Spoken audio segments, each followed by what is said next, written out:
everyone. Good day. I hope your day is going really well. It's Rosemae, and I'm here with Renee, and you're watching Partum Love, helping you become the very best that you can be. So, Renee, you spoke to me about how you had a hard time growing up, being shy. Yes. What was that like? It was very difficult because I often wanted to make friends, but I was too shy to approach people. And I was more comfortable with books than people, and to some extent, that's still true. How do you approach the popular kid or the person you want to speak to? Or how do you just become more outspoken if you're very shy and you're so used to being in your shell, and you're peeking out from time to time, and you're like, I don't know if I have it in me to put myself out there. What helped you to put yourself out there and say, you know what?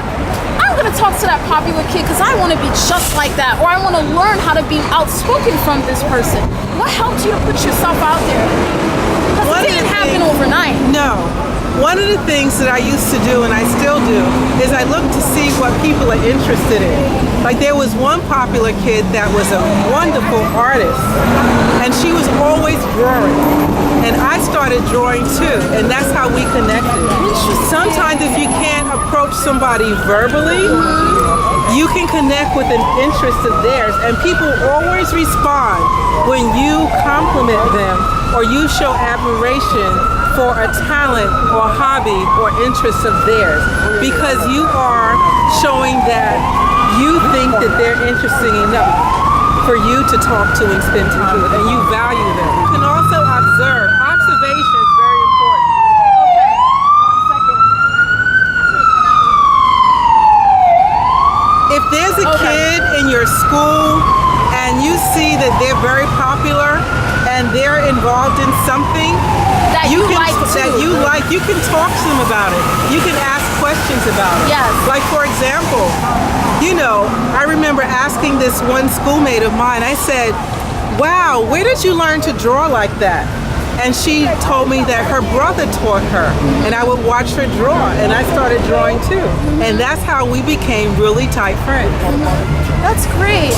So start the conversation maybe by talking about something that they do that you also like. Yes. Or something they do that you find interesting. Yes. Or things that you both enjoy. Like find, something you admire, something maybe you like about them. That can be a great conversation Yeah, starter. oh, I love your shoes, Rosemae. Thank you. Yeah, and then And it I could love go. your pedicure. Thank you. Yes. And then it could go from that to, oh wow, where did you get those shoes? Yes. They look really nice on you. And you could actually start up a whole conversation around just something you like about somebody else. Or just joining a club where people are doing like maybe same sewing thing. or basketball or skateboarding or bicycling or cooking. Join a class of people who like to do some of the things you like to do. Exactly. And that way you can connect while doing the hobby together. But, in school, everyone wants to be popular and wants to have their own little clique, and I didn't have mine initially. So how did that make you feel to be different in that way? It made me feel very alone, but at the same time, I was a very high achiever in school. So that was very comforting and enriching for me. So I took comfort in that.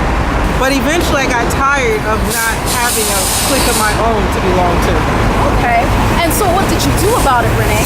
Well, What helped you to deal with overcoming shyness? when I was in the 6th grade, I was 12 years old, and this really outgoing boy joined my school for the first time. And he had a group of friends. They were always laughing, cracking jokes, acting out. Yes. And I looked at him and I said, I want to be like that. And somehow we became friends. I approached him, and he was very friendly anyway. And we became friends. And I started acting just like him and his friends. And I soon became very popular. I not only became part of his clique, but I made a lot of additional friends too. So that's how you dealt with it. Yes. You put yourself out there to get to meet with people that you wanted to be like. Yes. Who had qualities that you wanted to have. Yes. So you surrounded yourself with people who were doing the things that you wanted to do. Exactly. And so who you hang around with, that's who you ultimately become. That's a very important lesson. There's an African proverb that says, show me who your friends are and I'll show you who you are.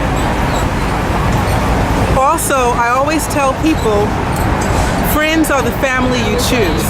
How interesting. Everybody needs their own tribe. I have my own tribe and we're very much alike. Yes. So once you became popular, did you keep it up or did you decide ultimately, maybe this isn't for me? Maybe it's not what it was all cracked up to be? Well, I found that being popular has certain social obligations. But because I grew up very independent and withdrawn and shy and into my own self, it was a balancing act for me. Even today, if I want to do something, I'll do it. But if a group that I'm with is doing something and I don't want to do it, I'll step off. And that saved me from a lot of issues. It saved me from being addicted to drugs when the crack epidemic became very popular. It saved me from just following people, and it enabled me to sculpt my own life in my own way and to create my own happy space. But yet, I know how to step out when I need to step out and to be very sociable and enjoy sociable events.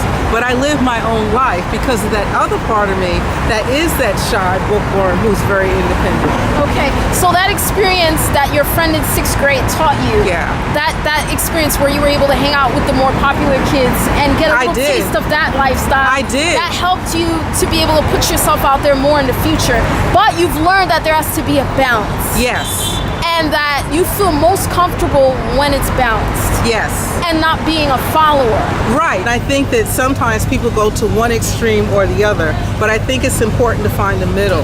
And follow your own path. Yes. If your friends are doing something that's harmful, you don't follow them. You step back. And if anything, you say, listen, this is not good. It's going to get you in trouble. This is not what I want to do. It's not a good thing for my life. But at the same time, you can learn be a lot from friend, them. and you can learn from other people who are different than you. But it doesn't mean that you have to be exactly like them. Exactly. And what they're doing may not always work for you. Exactly. So all of the experience that you've been through dealing with people and dealing with your shyness and also dealing with putting yourself out there, would you say that it helped you to come and blossom into your own? Oh, definitely. Help you learn more about yourself and what you really like. Definitely. So you didn't really want to be popular all the time. Not all the time. I still learned don't. that it was good for a while. It was interesting. It was new. You were coming from a shy place, and it helped you to step out of your shell. But once you got into that lifestyle of being popular, you figured, this is a bit too much. Exactly. And I want to be who I want to be. I want to embrace who I am, and who I am is not always popular all the time. Exactly. And that's okay too. It's great. Isn't that? So we're all different. Yes. And we should embrace our differences and respect each other. Yes. No matter if anyone is on a different social economic level, different race, different way of being, different sexuality, we can all learn from and respect each other. Very well. Thank you so much, Rosemae. Renee. Until next time, I'm Rosemae, and this was Renee. Hey. And I hope this video was inspiring and helps bring you closer to becoming the very best that you can be. Take care.